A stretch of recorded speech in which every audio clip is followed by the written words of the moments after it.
Luka put uvođenja pečata. Malo po malo, posle kreditnih kartica i ličnih karti, to je sastavljanja ličnih dosija, na lukav način pristupit će se pečaćenju. Pomoću raznoraznih zlobnih sredstava prinuđavat će ljude da prime pečat na čelo ili na ruku. Opteretit će ljude pa će reći: samo kreditne kartice su u upotrebi, novac se više ne koristi. Ako čovjek dođe u prodavnicu da nešto kupi, daće prodavcu karticu i on će da skine novac sa njegovog računa iz banke. Onaj ko ne bude imao karticu neće moći ni da prodaje robu ni da ju kupuje. A s druge strane počet će da reklamiraju savršen sistem, lasersko pečaćenje na čelo ili na ruku, koje će za oko biti neprimetno. Istovremeno će na televiziji prikazivati kako neko ukrao nečiju karticu i podigao mu novac iz banke. Stalno će govoriti: sigurnije ako imate na čelu ili ruci laserski pečat, jer samo vlasnik zna njegov broj. Pečaćenje je najsavršeniji sistem. Ne mogu da vam ukradu ni glavu ni ruku, niti mogu da vide vaš broj. Zato sada i puštaju razbojnike i lopove da slobodno rade šta hoće. U okolini Kareje opljačkano je 15 kelija.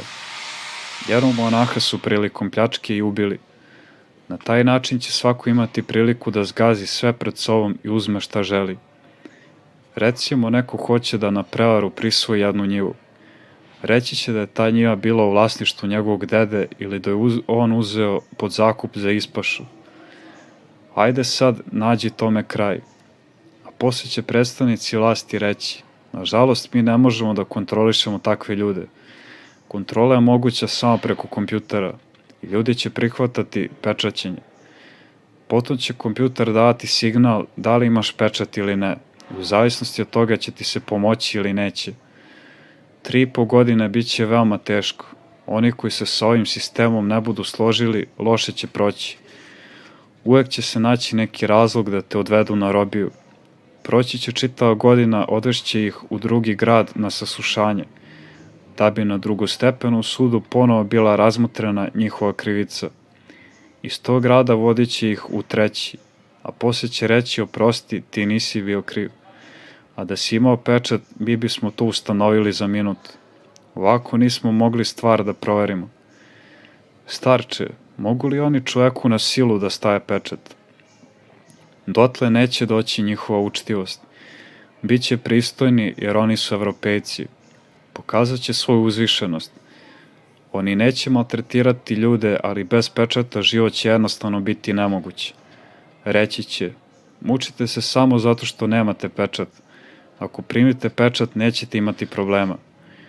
Čovjek više neće moći da iskoristi ni zlatnike ni dolare. Stoga bolje da se navikavamo da živimo jednostavno umereno kako bismo mogli da preživimo to vreme koje dolazi.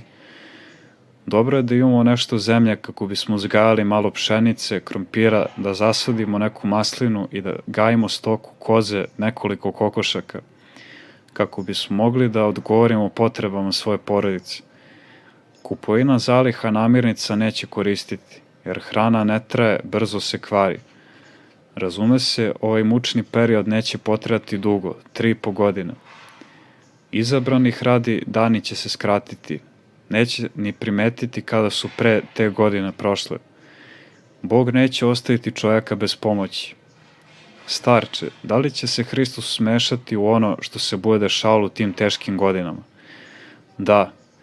Evo vidiš, jedan čovjek koji trpi neku nepravdu sa dobrim nastrojenjem, polaže prava na pomoć Božju, zato mu se često javljaju svetitelji. Majka Božja i Hristos da bi ga spasli. Koliko će tek tada Hristos pomagati, kada se siroti ljudi budu nalazili u tako teškom položaju? To će da bude samo jedna oluja, jedna kratka diktatura Antihrista Satane.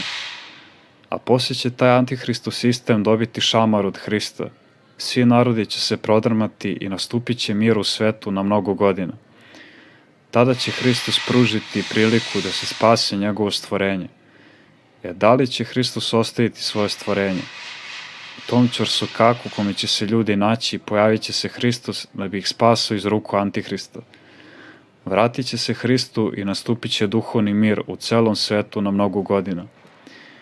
Neki povezuju to Hristovo posredovanje sa njegovim drugim dolaskom. Ja to ne mogu da kažem. Pomisao mi govori da to neće biti drugi Hristov dolazak, kada će on doći kao sudija, već jedno posredovanje Hrista, jer ima još toliko toga što se još uvek nije obistinilo. Hristos će da posreduje, ošamarit će čitav taj antihristov sistem, uništit će zlo i obratit će ga na dobro. Uz puteve će biti mnogo kapelica, na autobusima će biti ikone, svi ljudi će verovati, vući ćete za rukav da bi im rekao nešto o Hristu. Tako će se evanđelje propovedati cijeloj ekumeni i tek tada će Hristos doći kao sudija da sudi svetu. Jedno je sud, a drugo je Hristovo posredovanje radi toga da pomogne svom stvorenju.